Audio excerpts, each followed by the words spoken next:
अभी आपका बैक का सेट देख के मेरे को भी लगा जिम ज्वाइन करना चाहिए। मैंने जिम ज्वाइन किया, कर लिया जिम ज्वाइन, एक वीक हो गया, हाँ, बट ऐप्स अभी तक नहीं आई।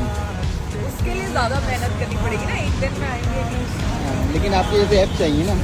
उसके लिए कोई ऐप नहीं होना चाहिए। ये इस वीडियो में आप देख सकते हैं कि अचानक रोडों पे आकांक्षा पूरी चलते हुए नजर आ रही है और साथ में खेसारी लाल यादव। और आकांक्षा पूरी का जो जिम वीडियो वायरल हुआ था तब से बहुत ज्यादा चर्चा हो रहा है। वीडियो में साफ साफ आप सुन रहे हैं कि जिम को लेकर बहुत ज्यादा आकांक्षा पूरी से पूछा जा रहा है कि कैसे बना रहे हैं और हम कैसे कर सकते हैं। वीडियो आप देख रहे हैं मेरी स्क्रीन पे, इसी वीडियो, जी हाँ, यही जिम के वीडियो को लेकर हम बात कर रहे हैं। और आकांक्षा पूरी के जो ये वीडियो आप देख रहे थे यही को लेकर भी चर्चा हो रहा है। वीडियो की वजह से खेसारी लाल यादव और आकांक्षा पूरी के जिम की वजह से बहुत चर्चा में आ गई हैं। तभी से जहां पे आकांक्षा पूरी जा रही हैं तहां पे उस जिम वीडियो को लेकर बहुत ज्यादा जिक्र किया जा रहा है। इसी वजह से आप देख रहे होंगे इस वीडियो में कि आकांक्षा पूरी से चर्चा किया जा रहा है कि आप इतना बड़े एप्स कैसे बनाए हैं और कैसे हम बना सकते हैं। आपको पता होगा कि बॉलीवुड में जिस एक्ट्रेस को कोई पूछता नहीं है, काम नहीं देता है, वो अगर भोजपुरी में कदम रख ले तो बॉलीवुड इतना ऐसे ही उसका नाम बन जाता है। वैसे भी आपको पता होगा कि आकांक्षा पूरी और खेसारी लाल यादव गजब के एक्ट करते हैं और साथ में जिम भी करते हुए नजर आते हैं। इसीलिए तो वो बोल रही थी आकांक्षा पूरी की खेसारी जी मेरे जिम ट्रेनर बन गए। सच में आज की दुनिया में जो बॉडी को मेंटेन नहीं करता है, नहीं बना रहा है, वो 10 साल भी एक्ट्रेस के रूप में काम नहीं कर पाएगा। एग्जाम्पल के लिए आप देख सकते हैं कि भोजपुरी में कितनी एक्ट्रेस आई हो गई। जी हाँ, 2 से 3 साल से ज्यादा भोजपुरी में काम कोई नहीं देता है, नहीं उतना पसंद करता है। रहा बात बॉलीवुड की, तो बॉलीवुड में सभी एक्ट्रेस लगभग अपने बॉडी को मेंटेन करके रखते हैं। इसके बारे में आपको क्या कहना है नीचे कमेंट में बता सकते हैं। वीडियो को एक लाइक करें, लोगों तक ज्यादा शेयर करें ताकि पहुंच चले। पहले चैनल को सब्सक्राइब करके अभी तुरंत जुड़ जाइए।